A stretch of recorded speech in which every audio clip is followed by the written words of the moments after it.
How will the new EPC proposals affect you, especially if you have an HMO?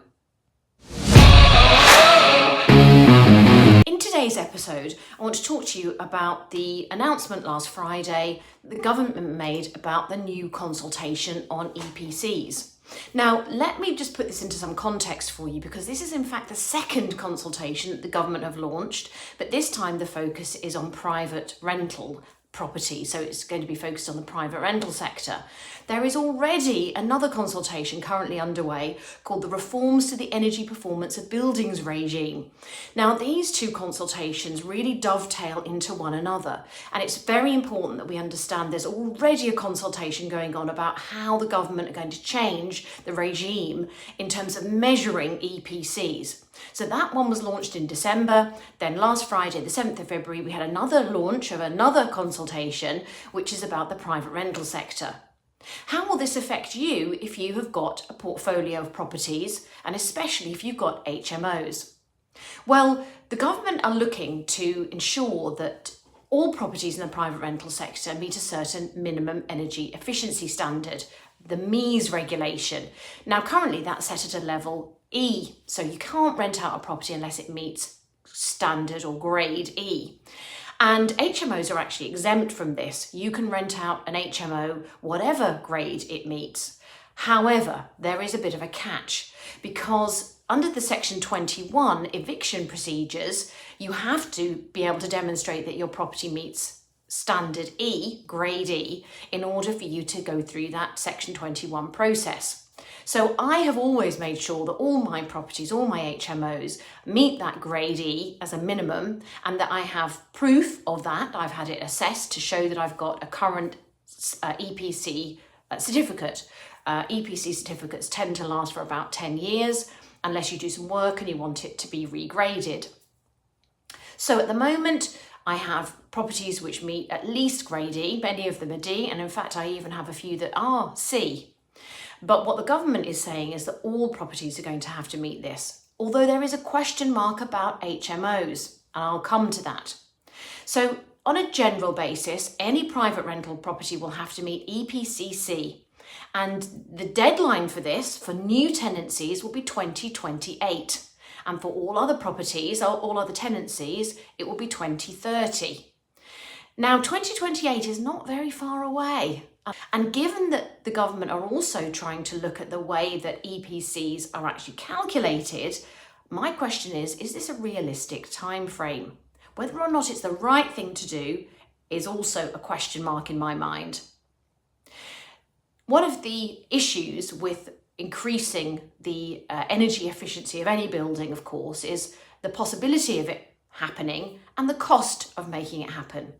And the government are saying that for all landlords who wish to engage in renting out property after 2026, they want to carry on having this as your main or sole business or side business, you can meet you can fund it. Now, isn't that a very, very kind offer from the government, that you can meet the bill? I'm so delighted that I'm actually going to be able to spend up to £15,000 making my properties energy efficient to meet the government's target of net zero by 2050.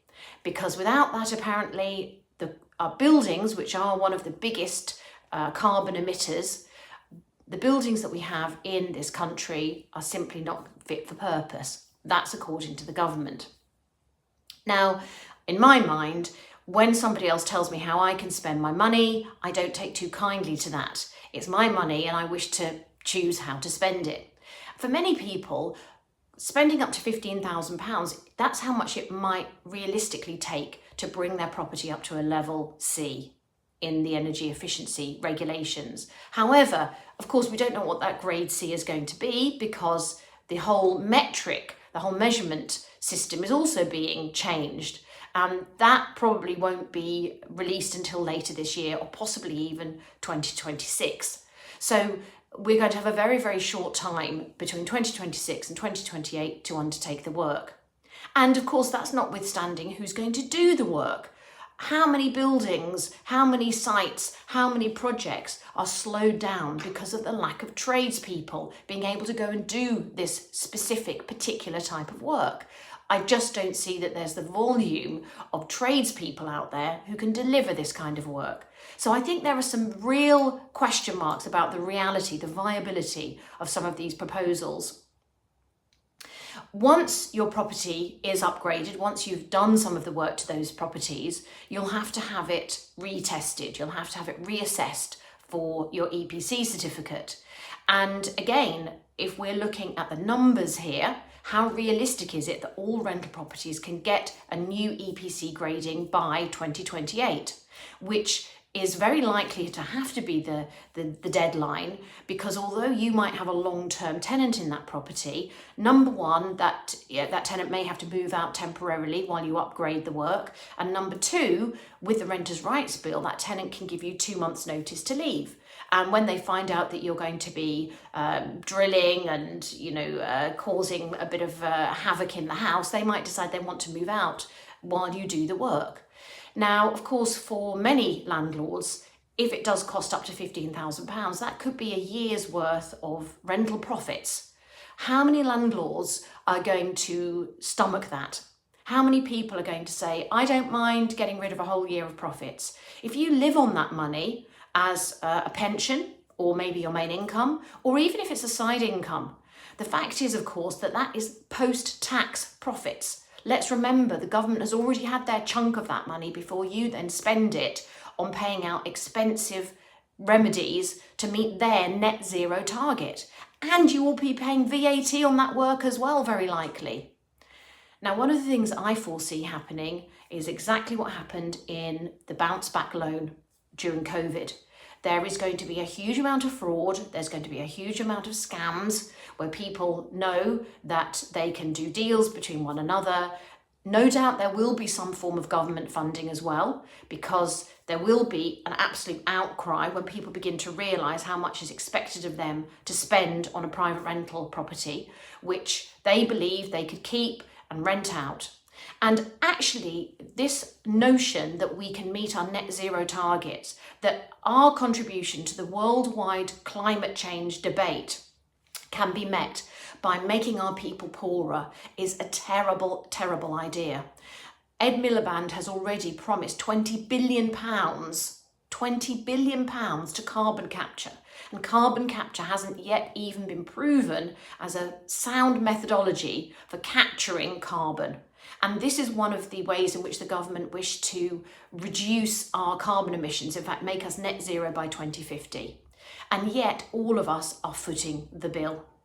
So if you're a private landlord, not only are you footing the bill generally, and if you're an HMO landlord, you're probably paying for the heating in the property. If you have that set up where you're paying for the heating, you're already shouldering the cost of your property being slightly less energy efficient. And you probably mitigate that in other ways, maybe by having a good system for managing the meters, maybe having a good system for managing when the heating comes on, and also educating your tenants about energy usage, and that they don't always have to boost the heating. They can put on a jumper or they can wear warmer clothes.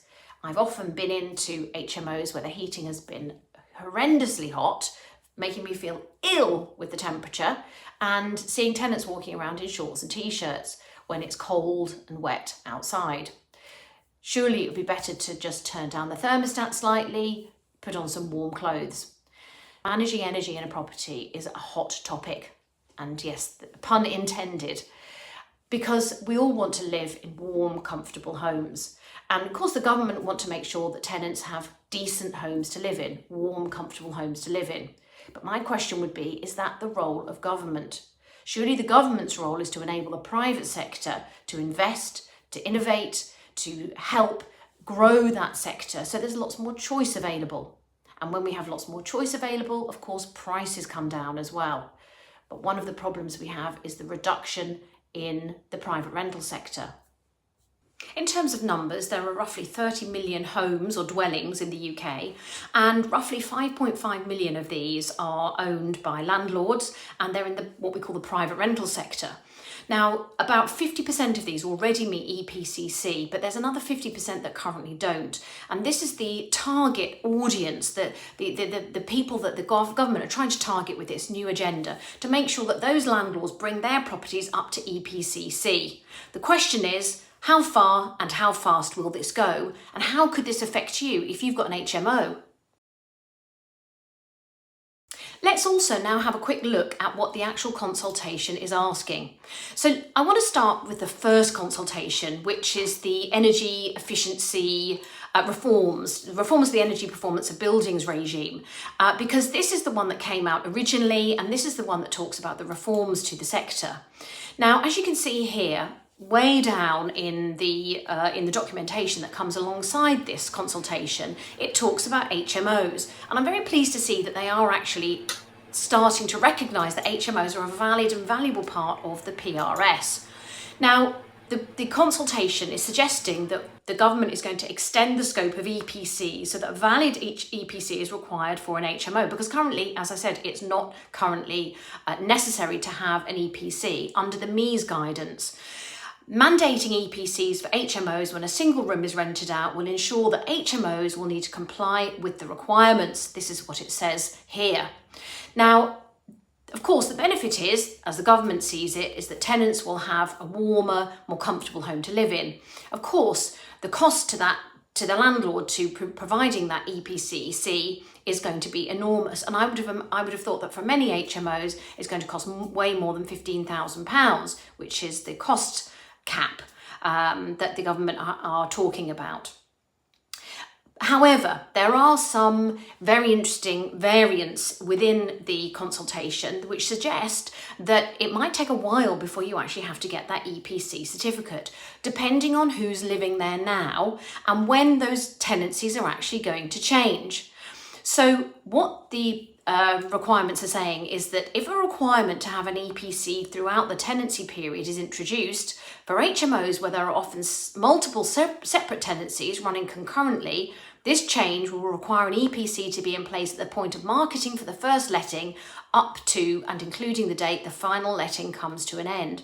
In other words, because they recognise that lettings in HMOs seem to sort of are like a wave pattern, you don't always have the same people moving in and out at the same time, there will be much longer period of time by which you'll need to get an EPC C in an HMO, depending on your tenancies.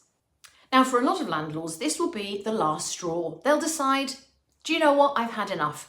If the government can reach its hand into my bank account, pull out my money, take away from my hard-earned savings, my pension, my income, and tell me how to spend my money, I've had enough. And I can see that a third of rental properties are at risk of being sold prior to 2026. This is not going to keep rents low, folks. This is going to increase rents. So in conclusion, I believe that this is a terrible approach by the government. It will mean rents are going to go up because there's going to be fewer properties, and the ones that are still in situ, because they've cost the landlord so much, the landlord is going to have to pass on that cost somehow, and he or she will pass it on to the tenants. That's inevitable. Number two, it won't achieve net zero because although buildings are a source of carbon, there are so many other elements to achieving net zero. And what we contribute as the UK to the carbon emission across the world is minimal compared to other countries. And unless other countries are with us in doing this, it really is a ridiculous waste of time and money. And the third thing is the cost of implementation. Not only is it going to cost private landlords to do this, but potentially it's going to cost the government as well. And I thought they were concerned about a big black hole. So my message is complete the consultations, both of them. Sit down with a stiff drink. I would recommend caffeine is needed for this one, and make your way through both of the consultations. On the HMO Action Group, I'm going to recommend some answers that you might want to put in the consultation, ones that we've already thought through and written up to make it easier for you to fill in these two very, very long documents. Give yourself some time, have a read through of the questions beforehand, but make sure you make your voice heard.